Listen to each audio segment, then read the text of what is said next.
Matud pa sa atong tubag sa Salmo, sa matarong akong ipakita ang makaluluwas nga gahom sa Dios. Lingi ay mong tupad na matarong ka. Ang utanawa. Nya dili gani na siya matarong, di gina siya maluwas. Kay ang makaluwas di ay nga gahom sa Ginoo, ipakita ra niya ngadto sa matarong. Nya kinsa maning matarong ay iyang gipasabot. Diri sa atong unang pagbasa, si Saul katong hari sa Israel gikasab-an sa Ginoo pinaagi ni propeta Samuel. Ingon siya, gisugo mantika nga pamatya imong kaaway, imo naman noong gipahimuslan ang mga maayong butang dihas ilang lugar. Yan ingon dayon si Saul, ako tong gitugot sa akong mga sakop kay ila mas atong gihalad didto sa templo. Ana, gihalad man to nila sa Ginoo. Yan ingon dayon ang Ginoo. So ingon niya, apan ang akong ingon dire ang Ginoo pinaagi ni Samuel, mas kahimutan ba sa Ginoo ang mga gasa ug ang mga halad mananap nga sunogon kaysa pagtuman sa iyang kabubuton? So kini di ang taong matarong mga igsoon, ang una di ang pangitaos Ginoo, kana gid ang pagtuman nato sa kabubuton sa Ginoo, dili sa gidak-on o gidaghanon sa atong halad. Pananglitan mamalit mog slat, makalipay man gid na. No. Makalipay na dili. Makalipay. Nya pag human nimo palit og slat, imo dayong gilibak ang pari. Unsa man na kabubuton nas Ginoo imong libakon. O mapapas tong imong gidonate. Or masuko ba hinuong kas pari kay wa gi-mention imongan. Ning ka ingon ko nga ipabasa, dako kay to akong gidonate nya. Ingon kong ipabasa, lain sa ning pariaw, di man gyud basahon ang atungan. Ana karon ka maglibak ka ngadto. Sus di pa lang ko maikog anang na ang santo nato, patron nato dia, di ko mo donate kay di man ta basahon. Anya unsa man malipay pang Ginoo na. Ambot lang wa ko kibaw. Timan-i nga ang pagsugot mas maayo pa kaysa halad mananap nga sunogon, ug ang pagtuman sa pulong sa Ginoo kaysa tambok sa mga karnero. Lingyay mong tupad, ing nakapila na ka nagsupak-supak sa pulong sa Ginoo. Sige tag paningkamot. Ang Ginoo malipay ginasiyag maningkamot sa atong kinabuhi. Siging paningkamot unya naningkamot yun nga magkahiusa, nga di yun magkaaway, pero nagpuyo-puyo. Di ba? Naman na sila yung basta malinawon lang ta, unya, gibless man sa tas Ginoo, dako mangyapon atong sweldo, unya, atong negosyo, may mangyapog kita. Pasabot ana, nalipay ang Ginoo, kay gibless man ta. Sagdi lag puyo-puyo ta, sagdi lag kabit-kabit ta. Total, malampuson man sa dangato mga buhat. Ana, kusog kay ta ana. No na din his Compostela, daghan kaayo din nato sa itong parokya ga puyo-puyo. Kay basta malinawon lang, naabitay kinasal, gubot man kaayo. Ana.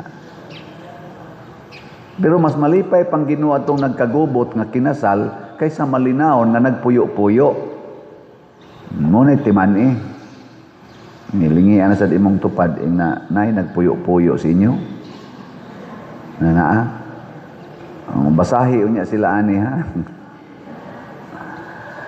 Nya kani sad iyang warning nga dili makapahimo natong matarong ang pagkamasupilon samara sa sala sa pagdiwata.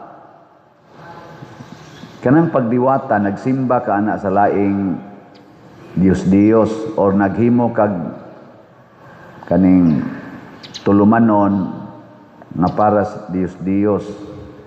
Ug ang pagkagahig ulo samara sa sala sa pagsimbag Diyos-Diyos, worshiping idols, pagkagahig ulo. Kisa man ni mga gahig ulo?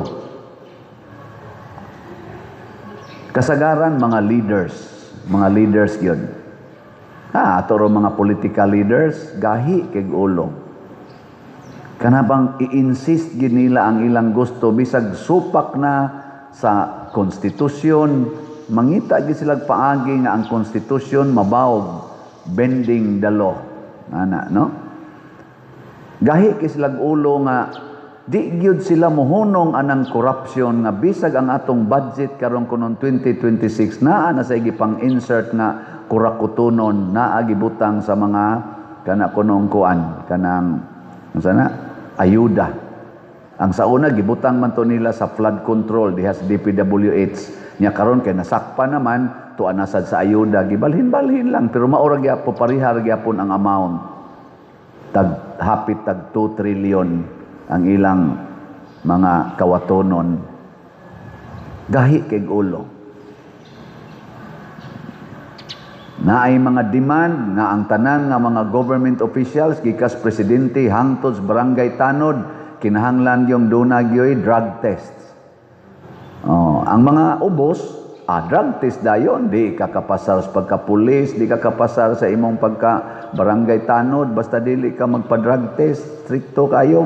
Apply kag construction, drug test, apply kag security guard, drug test. Pero pa-apply ang presidente, why drug test? Pa-apply ang senador, why drug test? Pa-apply og congressman, why drug test? Pa-apply ang pare. Adi balaan man na giana man gibendisyonan man. Mao na anang mga leaders, mga gahig ulo og mao na ang idolatry. Kana bang imo bang i-justify ang imong sayop? I-justify ang sayop. Kanang pagpa-colors buhok unsa man na? Pagpagahi na sa ulo o pagsugot na sa sogos Ginoo. Anang sigig kiskis anang kilay unsa na pagahi na sa ulo o pagsugot. Ambot lang ninyo kamoy pamalandong. Yeah. Mao na daghan kay mga sakit o kasakit sa kalibutan labi na dinhi sa atong nasod. Individual nga kasakit, communal nga kasakit o mga sakit. Nganong nanggawas man eh? Wala naman tatagaig kaluwasan sa Ginoo nga bisan ang atong simple nga uwan karon mopatay naman. Hasta gani ang atong dumping site sa basura mopatay naman. Ngano man na tungod na kay ang Ginoo wa na nato paminawa, wa na ta mosugot sa Ginoo, naa ta mosugot anang mga nagpakaginoo-Ginoo, dayog ingon pagpalaygit aron wa nay sunod aron hayahay imong kinabuhi palaygit na kay lisod kay daghang anak. Tinuod man yung lisod pero ningon masang Ginoo take up your cross basta tinarong lang ka ayaw lang pagpakasala ayaw pagpangabit ayaw pagsugal trabaho lang tinarong ayaw pagsigig bisyo sunda lang gyud ang Ginoo ba bisag daghan pa kag anak. Basta sunod lang kas Ginoo. Pero sagulan na nimog bisyo, sagulan na nimog kadaw, sagulan na nimog kanini ang materialistic, magkalisod yun ka, bisag usar ikabuk imong anak, bisan kag gigwa kay anak, kadagha mga ulitaog dalaga karon naputo sa utang. Ulitaog dalaga na ay trabaho, pero putos utang. Amang gani mga pari, wagid ni asawa, usahay no, natad may duaw-duawon, pero naputos gapos utang. Kani ding nagwali day kadako ani utang. Pero akong pasabot bang utang baka na ba personal nimo bakit tungod sa imong pagka-materialistic. Nya imong ipasangil sa bata nga matao gahapon 40 na tong luyaha siging debosyon ni Santo Niño. Sige tag 40 kanamo maluoy kaunta kanimo nang ilaba. Unya hadlok day tagana ay bata pang matao sa atong kinabuhi. Oy mga tigpakaaron ingnon ta. Muna nga niingon si Jesus, kung wa na nila ang pamanhunon, matud pa sa itong Ebanghelyo, kung mawa na nila ang pamanhunon, magpuasa na sila, magsubo na sila. Pero samtang naa nila ang pamanhunon, di gyud sila magsubo, matud pa ni Kristo. O kanus-aman nga naa nato ang pamanhunon nga mao si Kristo, kung magsigi gitag sunod sa iyang mga pulong, ato siyang lipayon, dili nato lipayon ang atong kaugalingon. Mao na pamalit gid mo og slat. Ingkapader sa akong pagpalit og slat, maguol man ko kay wa na koy para pliti, wa na koy para snacks, wa na koy para inom, wa na koy para sugal. Maguol gyud ko pader kay naadik na ba ko ana, mas maayo pag ikay maguol, unya nalipay ang simbahan kay nalipay ang Ginoo. Ana. Wa naman koy para palit og mga shabu pader. Kay ako naman nang gipalit og slat. Malipay yung Ginoo ana bisag maguol ka. Ana, di ba? Nganong pabuwagan man ginanimong akong kapuyo pader? Ika na inig bunyag dinhi. Ingon ko nagpuyo-puyo man mo kanus-a mo pakasal, ingon nagplano na pader, nako kana rabang plano usahay wa ginay katumanan, sige lag plano. Di ba na may nagplano tang magtukod og bag-ong kumbinto nya butangan dig tarpaulin, nagisi na lang ang tarpaulin, nalusno na lang ang platform. Wa lang gyapon kay plano raman. Plano. Kana yung i-execute ang plano. Ana. So ako gyud silang pangutanon. Mga sunod tuig tingali pa diyan. Nako karon iniro nya sunod tuig pa mo magpakasal. Sa ato pa do na moy 12 ka buwan nga magsigi pa mo magpakasa. Unsa kay dangatan ninyo no mamatay mo karong Hunyo? Di ba? Imong plano sunod tuig pa di sa ato pa Enero or Marso, anytime next year 2027. Unyag mamatay ka karong Hunyo. Makaluwas na nimo imong plano, nga plano ra mo na. Mura ra kaga plano og flood control nya ghost di ay. Inig baha, ning abot mang baha nga wa pa gyud matuman imong plano, aporting patay. Kay kutob ra mas plano nya imo nang giisip nga murag tinuod, mo na gi-announce dayon sa SUNA may natapos na tayo 5,500 flood control at mayroon pang maraming ginagawa. Ana. Wa di ay ghost di ay to.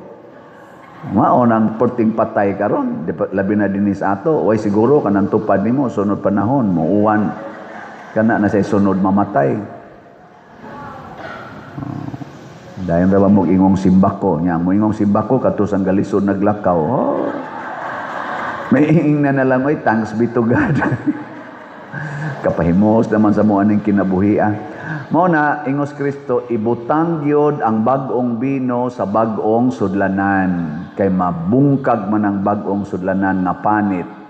Ang itapak sa daan nga bisti nga nagisi, ang daan sad nga bisti kay kun bag-o nga panapton magisi tog samot kay inig inat-inat ato malangkat man tong daan. Ang bag-o mo strong dato ligon-ligon man to di mabira man dako na nung gisi. Praktikal kay Kristo. Pasabot ang pulong sa Ginoo ibutang gid nato sa bag-ong huna-huna ug bag-ong kasing-kasing. Sige, lingay mong tupad. Ingna unsay bag-ong slat imong paliton ron. Kalimti na tong daan, katong daan ba kalimti sige mamagsubay anang daan oy. Unsay kuan nindot PSSPP. Kana ha? Kay kotobra na karong January 31. Nya January 19 naman ta karon so naa na lang tay mga 12 days more to go to buy. Unya aron yu daghan makapahimos ani kay kuan ra ba ni siya selebrasyon sa pagsangyaw sa paglaom. Tagaig paglaom ang inyo mga silingan, dadig envelope, na dagang envelope des lingkurana na panghatag ngadto na tabang sad mo, sige hog sad mo diya kay remit ni nako ngadto simbahan. Aron na asad mo'y PSSPP. O, di ba? Aron inigsayaw nato dinhi ni Santo Niño sinulog sugod sa nobina nato karong Huwebes, January 22. Magsayaw man ta dinhi inig humas misa sa alas 6 sa gabi. Apil na ng inyong gipamalit og slat og tuboy ngadto sa Ginoo. Og di gid mo mopalit, di maapil. Labaw na gyud inigsayaw na nato inig January 31 natay street dancing, procession og street dancing. Kanang tanang gibuhat diha sakripisyo man na bisag ato nang giagig contest pero kanang atong premyo sa atong contest gamay ra kay na ikumparar sa magasto sa nag-apil sa contest. Gamay ra kaayo. Di gina kabawi pero ang makabawi ana ang grasyas Ginoo nga inyong madawat kamong ni-apil sa contest. Mo na pwede na mo mga matay. Kaya ang inyong sakripisyo, ana, grabe kayo. Di ka bayrag sapi, no? Ay, mo pa yung premyo diha. Pila rago ng 70,000 first prize, kagamay, ana. 50,000 second prize, wala, kagamay. Pilay first prize sa sinulog dito sa Cebu? Sa grand winner? Abot makag 5 million. Og niabot og 5 million, tabla-tabla pa na. Kay sa gasto nila, basta lagi. Kami kasuway magimi San Vicente, kaduha man tingali ato no nga grabe gyud nga bunga-bunga gyud. Pangutan-o na ko mga kapitan, kay 5 man to ka barangay dito ga contest. Nya among premyo gamay gamay kayo. Pangutan-o na ko, pila inyong nagasto? 300,000 og subayong gyud tanan. Unya, ang premyo, 100,000 ra. Alkansig 200. Pero unsa man ang 200,000 nga imong alkanse, maunay pilo-piloon sa Ginoo og 100 times para ihatag nganha nimo isip bayad sa imong pag-apil sa katilingbanon na kalihukan. Mao na siya. Ay mo pag 50 nang huy kagamay akong kwarta mahurot ni, ang kwarta mahurot. Pilo-piloon man nas Ginoo, ibalik mo na diha nimo. Iya man sa nang pulong. Di man lang kadilan jud ka motuo. Pulong man nas Ginoo gud. Unsay inyong gihatag sa way pagpangayog bayad, ang akong amahan nga nagtan-aw sa inyong gibuhat sa tago mo bayad ninyo og gatusan kapilo dinhi sa kalibutan og kinabuhing way katapusan didto sa sunod. Mabayran maguna.